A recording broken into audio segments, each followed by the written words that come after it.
Hello everyone, this is Blue Latte speaking, and in today's video, we'll be taking a look and filling in the Genshin Impact survey for 2.5. This is the final survey from phase 2 of the patch, so I actually filled in the first one on the first phase, but I feel like it'll be a good idea to share my thoughts on 2.5 in this video, and just talk about the features that were implemented in general. So I'm gonna try to finish these couple of questions first, and then once we're done, we're gonna jump into the main content of this survey. So let's go. I'd like to make an opening statement though. 2.5 has been rather a mixed content for me. I think it's part filler and part main content of the game, because we actually had Yai, Miko, and A's story quest for this patch, but I still didn't feel like there's anything major going on in this patch alone. But the question is it really good though, even though it's a filler patch? I'm gonna explain them while we're filling in this survey. So, the first one we're going to talk about is the Three Realms Gateway offering. It's the first event that we got in launch. I don't know if everyone liked it. I think the event was pretty much a good idea at concept, but there's something lacking in that event. It's just that with no time gating, there's literally nothing else to do other than finishing the event in a very short period of time. So it was extremely easy to finish the event and not do anything else. And that is what's been bugging me when I first played the event. My first impressions, it was really good. An exploration event in Genshin Impact is always very good because you actually get to do anything. Collecting chests, fighting monsters, and collecting rewards from the event. But the problem is, there's just too little content from this event alone to actually cover the whole version. And the event is actually set for the entirety of 2.5, and that's so weird because people actually get to play this and finish it in one day. So I'm really scratching my head on this event, to be honest. I know this event. Which of the following statements best describes your participation in the Three Realms Gateway offering event? I am interested in the event and I have participated. It's good, but it's lacking something. How satisfied are you? Somewhat satisfied. I think it's a good concept, again. What are the main reasons for your satisfaction with the Three Realms Gateway offering event? I like the fact that they reused or recycled the map to be a new type of event. I really like that. I like the exploration gameplay. And the last one though, I don't really like the event story. It's really bland somehow. And it's not because there's little notable characters in there. I like Sumi a lot in the story, but the flow of the story just doesn't feel right, you know? It ends so quickly. I like this one. You can complete all the storyline exploration content all at once, but again, this has to be complemented with long gameplay, of course. You don't want to sit there and finish the event quickly and not do anything for the whole patch, right? You know what, I'm just gonna go for the rewards are attractive to me, because it's the simplest answer I got. How interesting did you find the Three Realms Gateway offering event? I find it somewhat interesting, but I really can't tell if it's really good or not. Okay, we actually got through the event about the Enkanomiya, so now we're going to Divine Ingenuity. Let's see what they want us to answer. Which of the following statements best describes your understanding of the Divine Ingenuity event? I know of this event. I'm interested in the event and I have participated. It's a really good event. It's a really good event. But again, there's something that feels off about this event. It's lacking something. How satisfied are you with the time required to earn the rewards? It's okay, I guess. But something that doesn't satisfy me the most is it's not the preset domains. Maybe the preset domains are a problem here. They're far too easy compared to the custom ones. Even the ones that I made. I actually made one and it's pretty hard. But then I compare it to the preset one and it's extremely easy. So I'm not really satisfied with that one. Custom domains creation, creating and publishing. I'm really satisfied. I'm satisfied that I can have a freedom of creating a custom domain for myself and share it to others. Custom domains challenge, playing through other people's created domains. It's very satisfying. I think it's a really good idea to play others' levels. just as much as you want. However, in my personal opinion though, even though there's a lot of custom domains out there, I still don't have enough incentive to finish all of them, you know? Unless I'm doing it for something.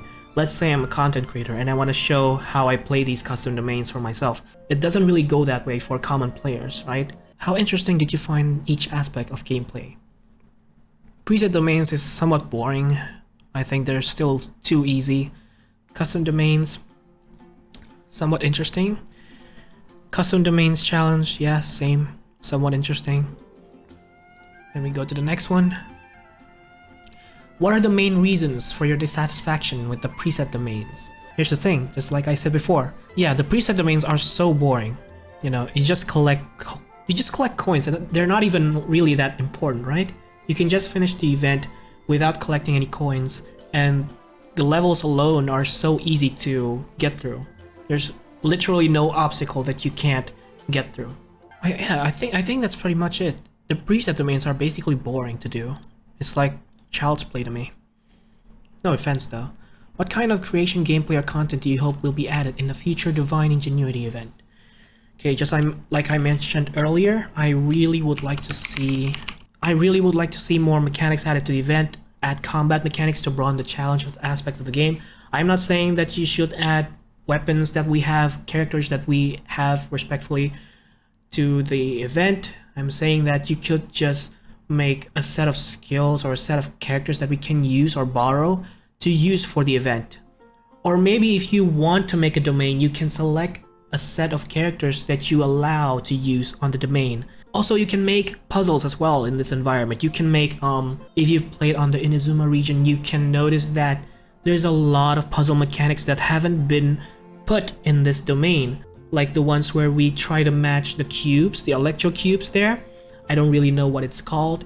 And there's also a couple of those that I can't remember the names that you can definitely add to the Divine Ingenuity event. I think making puzzles and combat mechanics can be a really good idea for this event. Do you like being able to create your own gameplay and level design like in the Divine Ingenuity event? Yes, I like it a lot. Are you willing to take the initiative to create levels even without event rewards? Definitely willing, I guess. Have you ever created levels or content similar to the Divine Ingenuity event in other games besides Genshin Impact? I feel like I have created some of those. I've created occasionally. Do you have any other comments or thoughts you want to share with us about the version 2.5 event? If so, please leave a note below. Here's the thing. After we've talked about those events that they mentioned, I feel like that there's still a lot of things lacking in this game. I think we need more progression. And it hasn't been really visible. We should have been getting more systems that allows us to progress without the need to raising our adventure rank. For example, if I play Grand Blue, you can progress the game, you can beat the levels by progressing through your grid. Now the grid system is where you put all your weapons that have been grinded into a single set, and when you put those weapons together, they make certain effects that can get you to harder levels, right? This hasn't been noticeable that much in Genshin Impact. All I've noticed is that when you play a character with a certain set of artifacts, you can definitely upgrade those artifacts in Inazuma. If you've played Beidou and you got the artifact set Noblesse Oblige, you can upgrade those to Emblem of Seven Fate and notice the difference. I think that's similar to upgrading your grid in Grand Blue Fantasy, but that hasn't been really noticeable as of late. I would really love if they could make more improvements in the progressions that we make, especially in Endgame. Endgame feels so dead right now with only Spiral Abyss available. One of the ways that they can improve is just orientating our progressions by making more artifacts that we can use. If AR is such a problem to them when people have already reached AR 60, maybe we could just use artifacts to help broaden our progression as the game progresses as well. Right? If you get what I'm saying. In my opinion, this game needs more progression for endgame players, because endgame currently feels stuck with only Spiral Abyss available, and if raising the AR limit to above 60 is not a good idea for Hoyoverse, then maybe orientating our progression with artifacts wouldn't be such a bad idea, considering people tend to switch to newer artifacts as they progress through the game. Also, with more progression comes more challenges. This game currently has none other than Spiral Abyss, and endgame players have already been beating that content several times. There needs to be a higher level of content. That's just how it works for endgame players right now. We need more content because the game has none right now. And that's basically it. That's the survey. I'm not expecting to be listened. I'm just sharing my opinion with you guys. And if you think what I've been feeling in this survey has been good for you, what do you think? What are your thoughts about 2.5? Share me your opinions down below. As always, subscribe to the channel if you haven't, and see you next time.